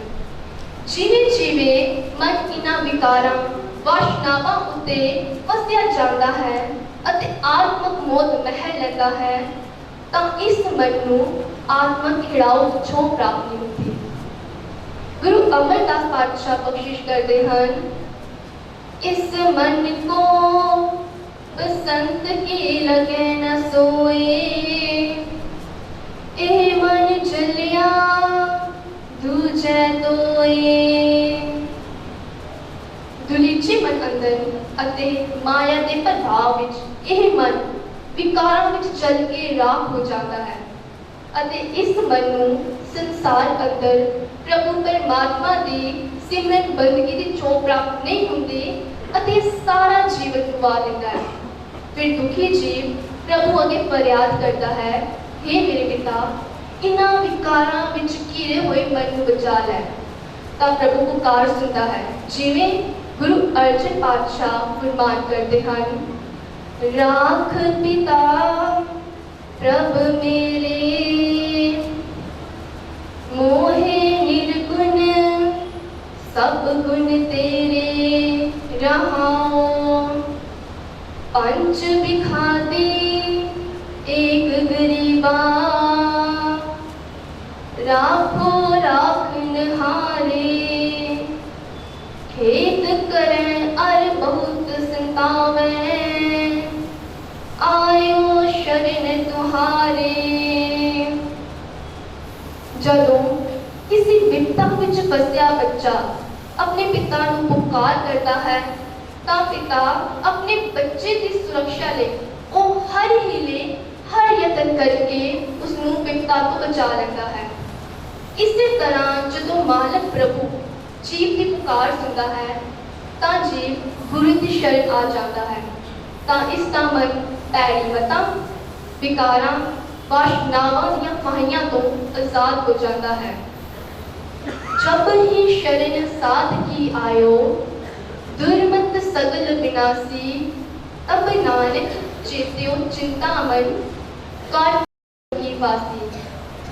ਜਦੋਂ ਗੁਰੂ ਦੀ ਸ਼ਰਨ ਪੈ ਕੇ ਮਨੁ ਅਕਾਲ ਪੁਰਖ ਵਾਹਿਗੁਰੂ ਦਾ ਸਿਮਰਨ ਕਰਦਾ ਹੈ ਤਾਂ ਜੋ ਵਿਕਾਰਾਂ ਦੀਆਂ ਫਾਹੀਆਂ ਹਨ, ਵਾਸ਼ਨਾਵਾਂ ਦੀਆਂ ਜੰਜੀਰਾਂ ਹਨ, ਇਹਨਾਂ ਤੋਂ ਗੁਰੂ ਬਖਸ਼ਿਸ਼ ਕਰੇ ਤਾਂ ਮਨੁੱਖ ਇਹਨਾਂ ਤੋਂ ਮੁਕਤੀ ਪ੍ਰਾਪਤ ਕਰ ਲੈਂਦਾ ਹੈ। ਗੁਰੂ ਪਿਆਰ ਵਾਲਿਓ, ਇਹ ਮਾਇਆ ਐਸਾ ਪਰਪੰਚ ਹੈ ਜੋ ਮਨ ਨੂੰ ਹਮੇਸ਼ਾ ਵਾਹਿਗੁਰੂ ਨਾਲ ਤੋੜਦਾ ਹੈ। ਇਸ ਮਾਇਆ ਦੇ ਪ੍ਰਭਾਵ ਵਿੱਚ ਵੱਡੇ ਵੱਡੇ ਰਿਸ਼ੀ, ਮੁਨੀ, ਦੇਵਤੇ ਆਦਿ ਵੀ ਗ੍ਰਸੇ ਜਾਂਦੇ ਹਨ।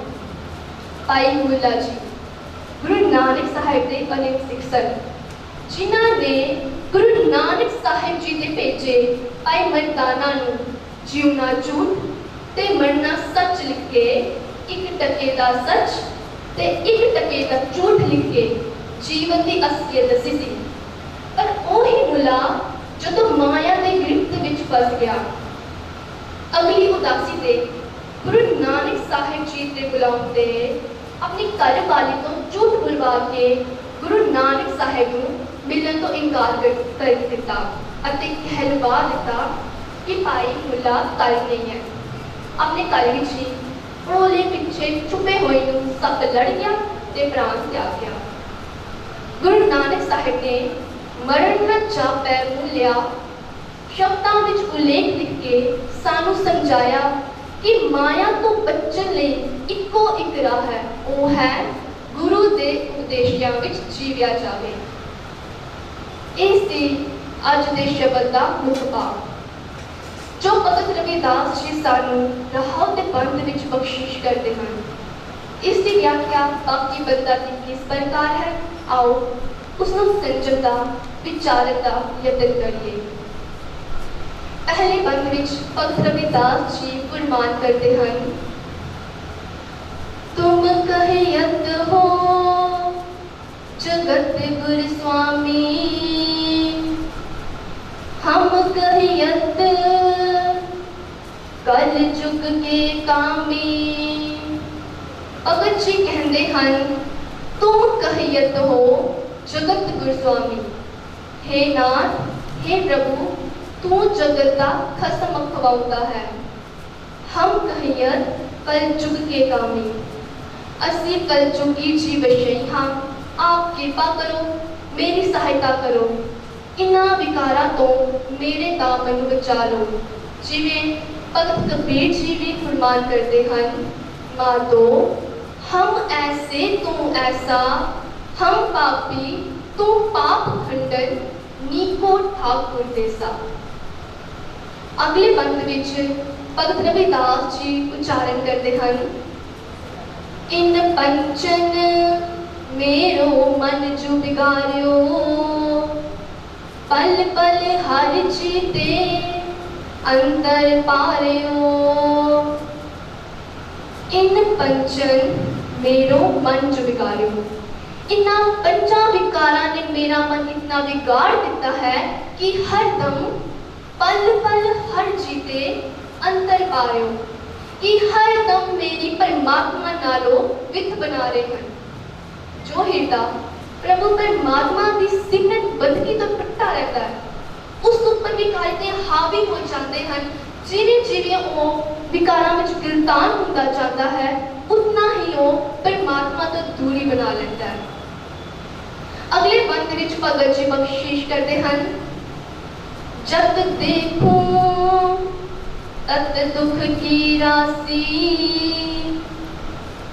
अजो न बतियाए निगम बैसाखी।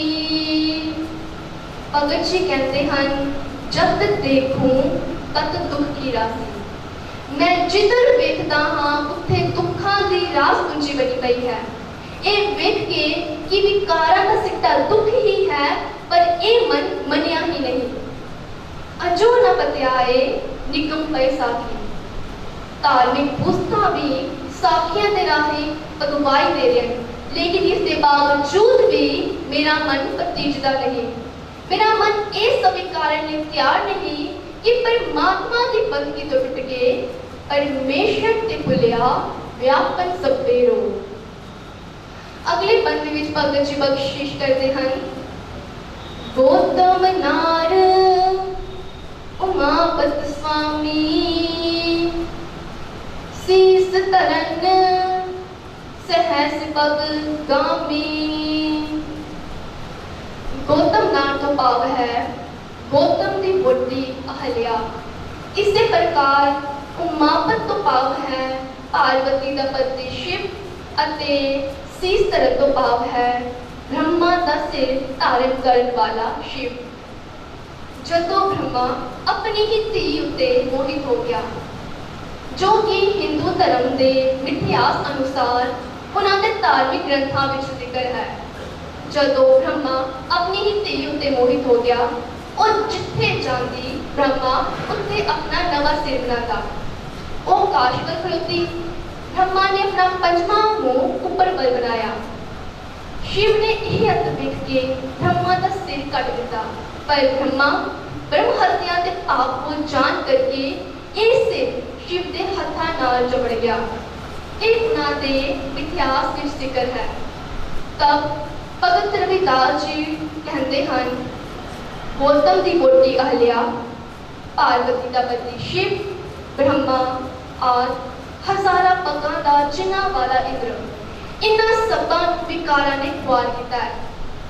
ये इतने मनुखी मन ते प्रबल हैं कि जो भी इन्हां दे बस विच आ जावे उसकी सूझबूझ खत्म हो जाती है। अगले पंथ विच भगत जी वचन करते हैं, इन दूतन खल पद कर मारियो,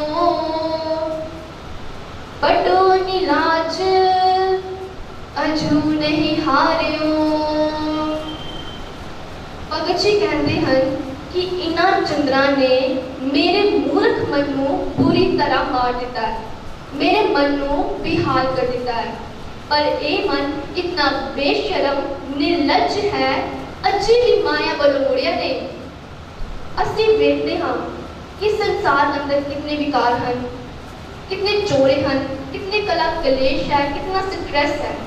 इतनियां परेशानियां होने के बावजूद भी जो मनुखी मन है ये विकारां विच गलतान हो जाण कारण रत्ती भर दा समां लई भी परमात्मा की बंदगी नाल नहीं जुड़दा। ये इतना निर्लज है। अखीरले बंद विच भगत जी वचन करते हैं, कह रविदास कहाँ कैसे कीजै, बिन रघुनाथ शरण का की लीजै। भगत जी कहते हैं कि होर किथे जावा, होर की करा, परमात्मा तो बिना किसका सहारा लहा। केवल एक अकाल पुरख वाहिगुरु ही है जो इन्हां विकारां तो बचा सकता है। ਅਸੀਂ ਵੇਖਦੇ ਹਾਂ ਸਾਡੇ ਅੰਦਰ ਜੋ ਸਰੀਰਕ ਰੋਗ ਹਨ ਉਹਨਾਂ ਦਾ ਇਲਾਜ ਅਸੀਂ ਹਕੀਮਾਂ, ਵੈਦਾਂ, ਡਾਕਟਰਾਂ ਪਾਸੋਂ ਤਾਂ ਕਰਵਾ ਲੈਂਦੇ ਹਾਂ, ਪਰ ਜੋ ਇਹ ਮਾਨਸਿਕ ਰੋਗ ਹਨ ਇਹ ਐਸੇ ਰੋਗ ਹਨ ਜੋ ਅਸਾਧ ਹਨ। केवल गुरु ही ऐसा कामल मुर्शिद है, केवल गुरु ही ऐसा वैद है जो काम, क्रोध, लोभ, मोह, अहंकार पंज जो प्रबल महाबली विकार हैं इन्हां को बचा सकता है। भाई गुरदास जी बचन करते हैं, सतगुर गुणी निदान है, गुण कर बख्शै अवगणियारे, सतगुर पूरा वैद है, पंजे रोग असाध निवारे, सतगुर पुरख सिजान है, वड्डे अजान मुक्त निस्तारे, सतगुर आगू जानिए, बहा पकड़ मुक्त निस्तारे, मान निमाने सद बलिहारे। सो गुरु प्यार वालिओ आओ बचन करिए, केवल तो केवल गुरु की बाणी नाल ही जुड़िए, क्योंकि जै तन बाणी विसर जाए, ज्यों पक्का रोगी बिरलाए। जो बाणी तो टूट जाते हैं इस प्रकार दुखी होते हैं जिवें बड़े असाध भयानक रोग का कोई रोगी होता है, वो शरीरक कष्ट झेलता है, ऐसा ही उसका जीवन बनिया रहता है। सतगुरु साडे सारिਆਂ ते रहमत करन, असीं गुरबाणी नाल जुड़िए, असीं अमृत वेले की संभाल करिए ते अपना जीवन गुरु आशे अनुसार व्यतीत करिए। कुल चुक्ति खीमा। वाहिगुरू जी का खालसा, वाहिगुरू जी की फतेह।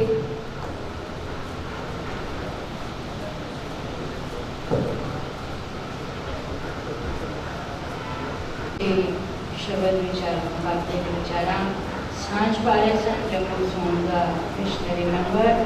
आओ हम लुधियाना जोन के मैंबर ਨੂੰ ਬੇਨਤੀ ਕਰਾਂਗੇ ਕਿ ਸਟੇਜ ਤੇ ਆਉਣ ਦੀ ਕਿਰਪਾਲਤਾ ਕਰਨ, ਉਹ ਆ ਕੇ ਗੁਰੂ ਸਾਹਿਬ ਦੀ ਹਜ਼ੂਰੀ ਵਿੱਚ ਸੁਸ਼ੋਭਿਤ ਹੋ ਜਾਣਗੇ। ਇਸ ਪ੍ਰਕਾਰ ਦੀ ਮੋਗਾ ਜ਼ੋਨ ਦਾ ਮਿਸ਼ਨਰੀ ਮੈਂਬਰ ਤਿਆਰ ਹਨ ਜੀ। ਆਓ ਲੁਧਿਆਣਾ ਜ਼ੋਨ ਦੇ ਮਿਸ਼ਨਰੀ ਮੈਂਬਰ ਨੂੰ ਬੇਨਤੀ ਹੈ ਕਿ ਵਿਚਾਰਾਂ ਦੀ ਸਾਂਝ ਪਾਣ, ਗੁਰਮਤਿ ਗਾਜੈ ਸ਼ਬਦ ਬਾਜੈ। एक ओंकार सतनाम करता पुरख निर्भव निर्वैर अकाल मूरत अजूनी सैभं गुर प्रसाद। सतगुर की जिसनो मत आवे, ओ सतगुर माही एह बाणी जो जियो जणै, इस अंतर रवै नामा। बाणी गुरु गुरु है बाणी, विच बाणी अमृत सारे। बाणी कहे सेवक जन मानै, वर तक गुरु निस्तारे। सतनाम वाहिगुरु साहिब जीओ, सतनाम वाहिगुरु साहिब जीओ। सतनाम वाहिगुरु साहिब जीओ, सतनाम वाहिगुरु साहिब जीओ। प्रभाती आद जुगाद जुगाद जुगो जुग, ताका अंत ना जानिया। सर्ब निरंतर राम रहिया रव, ऐसा रूप बखानिया। आद जुगाद जुगाद जुगो जुग, ताका अंत ना जानिया। सर्व निरंतर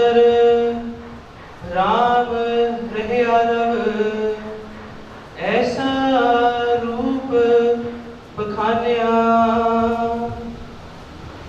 गोविंद गाजै शब्द बाजै आनंद रूपी मेरो रामैया रहाओ। बावन बिखु बने बिखे वास्ते सुख लागेला। सर्वे आद परम लाद काष्ठ चंदन पहला। तुमचे पारस हमचे लोहा संगे कंचन पहला। तू दयाल रतन लाल नामा साज समायला। तुमचे पारस हमचे लोहा संगे कंचन पहला। तू दयाल रतन लाल नामा साज समायला। वाहिगुरु जी का खालसा वाहिगुरु जी की फतेह। गुरु प्यारी साध संगत जी, ਇਹ ਸ਼ਬਦ ਪ੍ਰਭਾਤੀ ਰਾਗ ਵਿੱਚ ਭਗਤ ਨਾਮਦੇਵ ਜੀ ਦੇ ਮੁਖਾਰਬਿੰਦ ਤੋਂ ਉਚਾਰਨ ਕੀਤਾ ਧੰਨ ਗੁਰੂ ਗ੍ਰੰਥ ਸਾਹਿਬ ਜੀ ਦੇ ਪੰਨਾ ਨੰਬਰ 1351 ਤੇ ਸੁਭਾਇਮਾਨ ਹੈ। ਸ਼ਬਦ ਦੀ ਵਿਚਾਰ ਕਰਨ ਤੋਂ ਪਹਿਲਾਂ ਆਓ ਸ਼ਬਦ ਵਿਚਲੀ ਰਹਾਉ ਦੀ ਤੁਕ ਜੋ ਸ਼ਬਦ ਦਾ ਕੇਂਦਰੀ ਭਾਵ ਹੁੰਦਾ ਹੈ ਸੰਗਤੀ ਤੌਰ ਤੇ ਗਾਇਨ ਕਰੀਏ ਤਾਂ ਜੋ ਸ਼ਬਦ ਦਾ ਅੰਤਰੀ ਭਾਵ ਸਾਡੀ ਸਮਝ 'ਚ ਆ ਜਾਵੇ। गोविंद गाजै शब्द बाजै गोविंद गाजै शब्द बाजै। गोविंद गाजै शब्द बाजै गोविंद गाजै शब्द बाजै। गोविंद गाजै शब्द बाजै गोविंद गाजै शब्द बाजै। आनंद रूपी मेरो रामैया आनंद रूपी मेरो रामैया।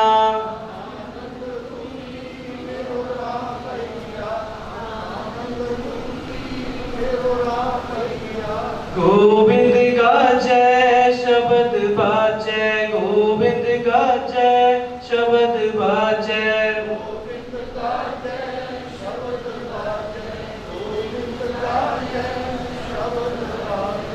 गोविंद गाजै शब्द बाजै आनंद रूपी मेरो रामैया रहाओ। भगत नामदेव जी रहाओ ਦੀ ਇਹਨਾਂ ਤੁਕਾਂ ਰਾਹੀਂ ਸਾਨੂੰ ਇਹ ਦੱਸਦੇ ਨੇ ਕਿ ਜਦ ਹਿਰਦੇ ਵਿੱਚ ਗੁਰੂ ਦਾ ਗੋਬਿੰਦ ਨਾਮ ਦਾ ਸ਼ਬਦ ਵਾਜਾ ਵੱਜਦਾ ਹੈ ਤਾਂ ਮੇਰਾ ਸੋਹਣਾ ਸੁਖ ਸਰੂਪ ਰਾਮ ਪ੍ਰਗਟ ਹੋ ਜਾਂਦਾ ਹੈ।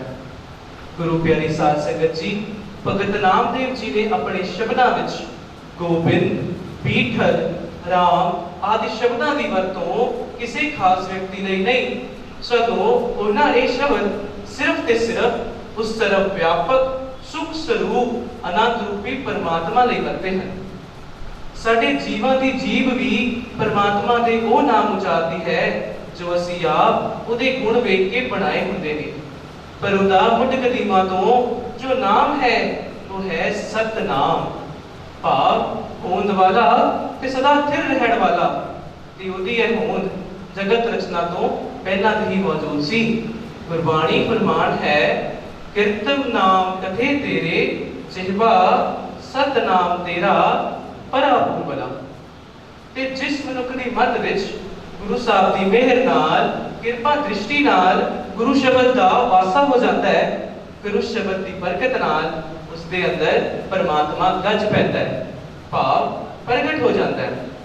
ਗੁਰਬਾਣੀ ਪ੍ਰਮਾਣ ਹੈ ਹਰ ਅੰਤਰ ਨਾਮ ਨਿਧਾਨ ਹੈ ਮੇਰੇ ਗੋਵਿੰਦਾ ਗੁਰ ਸ਼ਬਦੀ ਹਰ ਪ੍ਰਭ ਗਾਜੈ ਜੀਓ। ਤੇ ਜਦ ਕਿਸੇ ਵੱਡੇ ਭਾਗਾਂ ਵਾਲੇ ਮਨੁੱਖ ਦੇ ਹਿਰਦੇ ਅੰਦਰ ਉਸ ਆਨੰਦ ਰੂਪੀ ਪਰਮਾਤਮਾ ਦਾ ਪਿਆਰ ਬਣ ਜਾਂਦਾ ਹੈ, ਫਿਰ ਉਸ ਦੇ ਅੰਦਰ ਚੜ੍ਹਦੀ ਕਲਾ ਦੀ ਰੌਂ ਸਦਾ ਹੀ ਚੱਲਦੀ ਰਹਿੰਦੀ ਹੈ, ਜਿਸ ਨੂੰ ਮਹਿਸੂਸ ਕਰਕੇ ਉਹ ਆਨੰਦਿਤ ਹੁੰਦਾ ਰਹਿੰਦਾ ਹੈ, ਕਿਉਂਕਿ ਉਹ ਆਨੰਦ ਰੂਪੀ ਪਰਮਾਤਮਾ ਉਸ ਦੇ ਅੰਦਰ ਆਪਣਾ ਨੂਰ ਰੋਸ਼ਨ ਕਰ ਦਿੰਦਾ ਹੈ।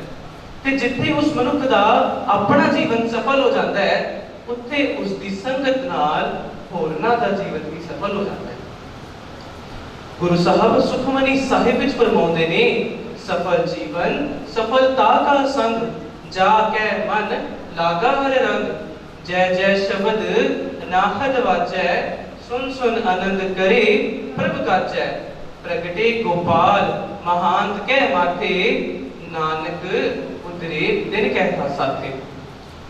ਸਾਧ ਸੰਗਤ ਜੀ, ਜਿਸ ਤਰ੍ਹਾਂ ਪਾਣੀ ਤੋਂ ਬਿਨਾ ਖੇਤੀ ਸੁੱਕ ਜਾਂਦੀ ਹੈ, ਫਸਲ ਨਹੀਂ ਪੱਕਦੀ, ਫਿਰ ਉਸ ਖੇਤੀ ਵਿੱਚ ਧਨ ਦੀ ਕਮਾਈ ਵੀ ਨਹੀਂ ਹੋ ਸਕਦੀ, ਉਸੇ ਤਰ੍ਹਾਂ ਪ੍ਰਭੂ ਦੇ ਨਾਮ ਦੀ ਪ੍ਰਾਪਤੀ ਤੋਂ ਬਿਨਾ ਜੀਵਨ ਵਿਅਰਥ ਚਲਾ ਜਾਂਦਾ ਹੈ, ਕਿਉਂਕਿ ਪ੍ਰਭੂ ਤੋਂ ਬਿਨਾ ਕਿਸੇ ਹੋਰ ਥਾਂ ਸੁੱਖ ਨਹੀਂ ਮਿਲਦਾ।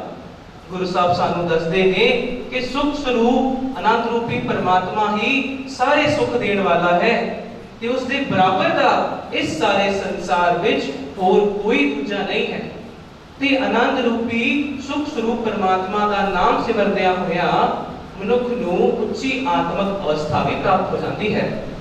ਗੁਰੂ ਸਾਹਿਬ ਕਹਿੰਦੇ ਨੇ, ਸਭ ਸੁਖ ਦਾਤਾ ਰਾਮ ਹੈ, ਦੂਸਰ ਨਾਹਿਨ ਕੋਏ, ਕਹੋ ਨਾਨਕ ਸੁਨ ਰੇ ਮਨਾ, ਤਹਿ ਸਿਮਰਤ ਕਰਤ ਹੋਏ।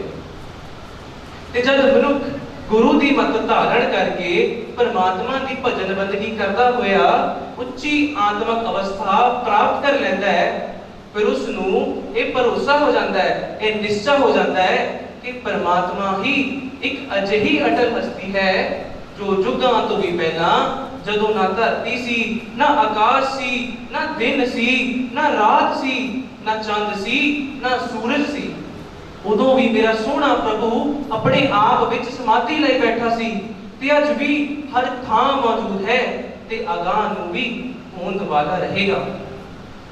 ਧੰਨ ਗੁਰੂ ਨਾਨਕ ਸਾਹਿਬ ਜੀ ਪਰਮਾਤਮਾ ਦੀ ਹੋਂਦ ਦਾ ਜ਼ਿਕਰ ਕਰਦੇ ਹੋਏ ਜਪ ਬਾਣੀ ਵਿੱਚ ਫਰਮਾਉਂਦੇ ਨੇ, ਆਦ ਸਚ ਜੁਗਾਦ ਸਚ, ਹੈ ਭੀ ਸਚ, ਨਾਨਕ ਹੋਸੀ ਭੀ ਸਚ।